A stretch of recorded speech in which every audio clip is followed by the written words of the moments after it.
Come spend a day with me at the shelter taking care of cats. First thing I have to do is take care of my own cats. As you know, cats have never been fed before in their lives. Every meal is the only meal they've ever had.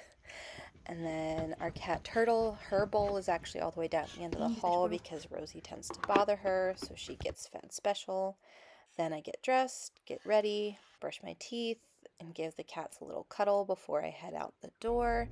And then I'm on my way to the shelter.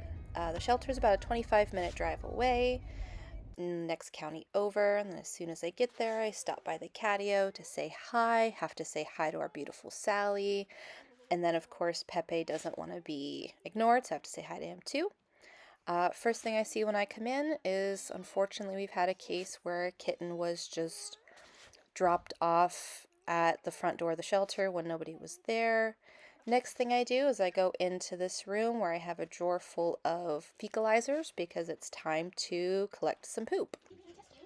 One of the things I do at the shelter is I test cats for internal parasites, so things like worms or Toxoplasma gondii, which causes toxoplasmosis. And these are just internal parasites that live in their gut that can make them really sick, especially if we have a cat that's a kitten, like little Bo Peep here, or cats that are older, or cats with compromised immune systems. And then I have to go into the other rooms and get samples out of their cages. And most of these cats, they're pretty happy to let me just, root around in their litter box and steal their poop. They're completely unfazed. Next step, of course, is I go and I have to say hi to my girlies.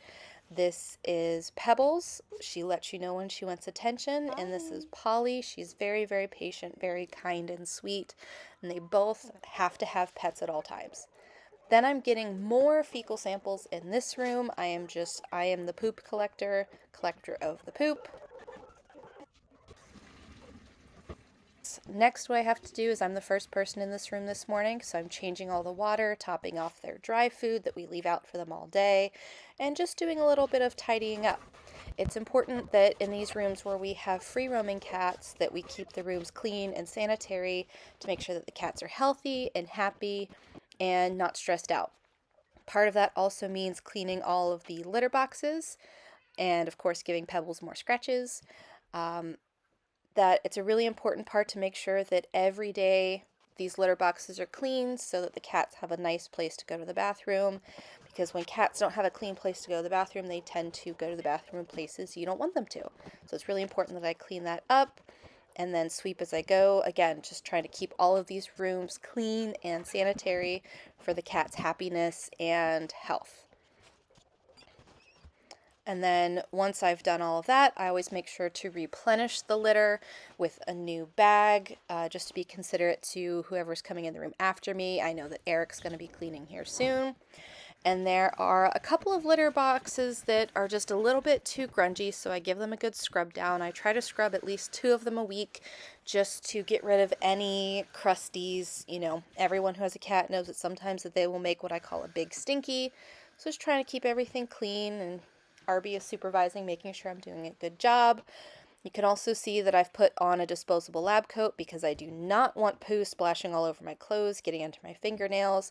Once I've cleaned, I can just take all of this off and throw it straight in the garbage. Polly, did I do a good job? Stay up there.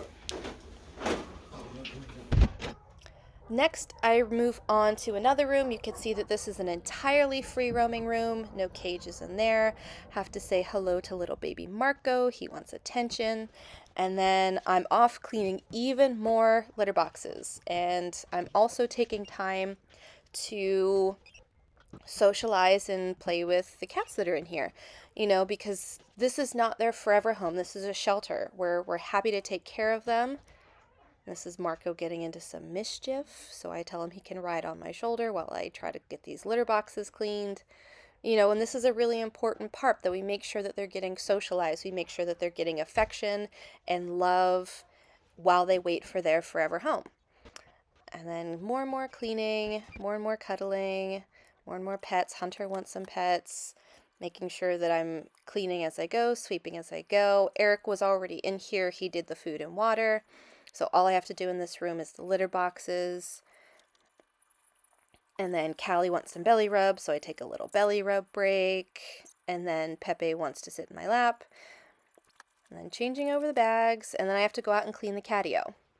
Now I'm on to the last room, and even though this room is sped up just as fast as the others, you'll see that I'm moving a little bit slower because I've already been cleaning for a couple of hours now, so I'm starting to get a little tired, back starting to hurt, feet starting to hurt. But same deal. I'm cleaning all the litter boxes, cleaning all the floor, taking a break, and then Melody's wanting some attention, so I just pick her up and give her a little cuddle.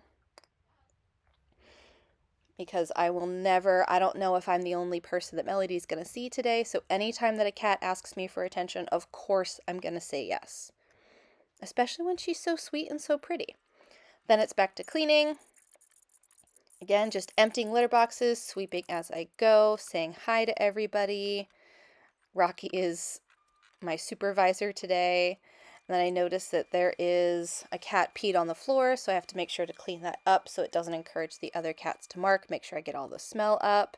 And then in this room, we do have a couple of overflow cages. Even though it's not kitten season, we are full to the max, so I got to make sure that these cages get cleaned too. And I realized I forgot to grab their samples earlier this morning, so go ahead and grab their poo samples. And then it's out to the catio. There are a couple of litter boxes out there because no matter what time of year, there are cats that they like getting the fresh air, they like hanging out outside. So cleaning those, and then sweep, sweep, sweep, sweep, sweep, making sure getting up all the dust, and then giving Melody a little bit more attention. We decided to have a little dance break because I'm a little bit tired and Melody is a little bit greedy for attention, so we have a little dance, jam, singing party, and then Rocky's getting a little bit jealous. He's asking if he can join the dance party as well. And because Melody and Rocky are such mellow cats, I say, you know what, let's go for it. Let's have a cat in each arm. Let's see if they'll let me do it. See if he'll let me pick him up. And he does. So now I just get to hold two 13 to 15 pound cats, dancing around with them, and you can't hear it, but they are purring up a storm. They are just so happy, and this is great enrichment for them, and it's a good serotonin boost for me. You can't be upset or you can't have a bad day when you get to put your face in a fuzzy cat. Next, I have to take care of meds. Any cats that are sick or about to go on transport or might have an upper respiratory infection, we want to make sure that they get happy and healthy as soon as they can. I can't really show you a video of me giving meds because that requires the two hands I have plus extras. So then I move on to feeding after I give everybody their meds. We give them wet food to make sure that they're getting some water intake, and this is how you get to be the most popular person in the free roaming rooms, is you are the bringer of the food. So I put down the plates. I always make sure to put the food in these little rings to try to prevent resource guarding or food aggression. Just making sure they're not trying to fight over a huge pile in the middle, that they have room to space out and share. We don't actually usually get problems with food aggression. It's just it helps make sure that everybody gets a turn, that we don't have any greedy gusses eating an entire plate of wet food. Here you go, Vanna. Here you go, Hunter. And here you go, Amber. And then, of course, can't forget the little babies in the cages. They need food too. Mama needs her nutrients. And then this room is always a little crazy. You got to be careful where you step because they are very impatient. They want their food and they want it meow. So you have to make sure that you're not stepping on toes, stepping on tails, not offending anybody, but also still move as quickly as possible because they're starving. They've never been fed in their lives. So once I put those down, it's time to go run the fecal tests. I try to wait to do these last so I'm not spreading any contaminations. You see I have gloves on. I've got my little tube of fecal flotation fluid. And basically what I do is I pop out that little green part, mix in a little bit of this Fecasol solution, which is basically a fancy salt water. And what that salt water does is it causes any parasites or any parasitic eggs to float to the top of the fluid. And then I collect those on a cover slip and I can view them under the microscope.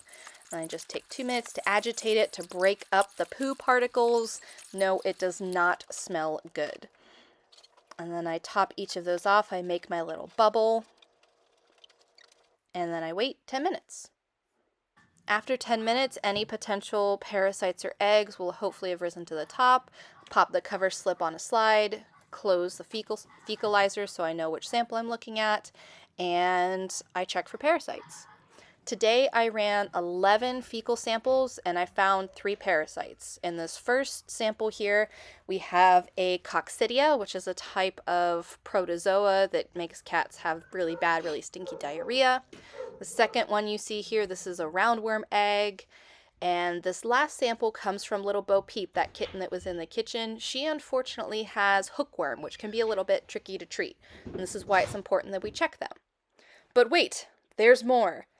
Unfortunately, the kittens who had roundworm also had some severe diarrhea. Their back ends were completely caked in poop and it was starting to harden. And we don't want to leave that there because that can cause secondary infections or it can cause skin lesions or skin sores and just be really uncomfortable, make it hard for them to poop. So I'm giving this sweet little boy a bum bath, soaking his butt because you can't just rip the poo off. And once his bummy's clean, he gets all wrapped up, gets a nice little hot rock so he can be all toasty. He's a very, very good patient. And that's it. I spent 6.5 hours at the shelter this morning, and now it's time to go home and eat and sleep. Thank you so much for spending the day with me, and I really hope that this gives you an insight on the type of work that we do at shelters and just how much it takes to take care of these animals who don't yet have homes.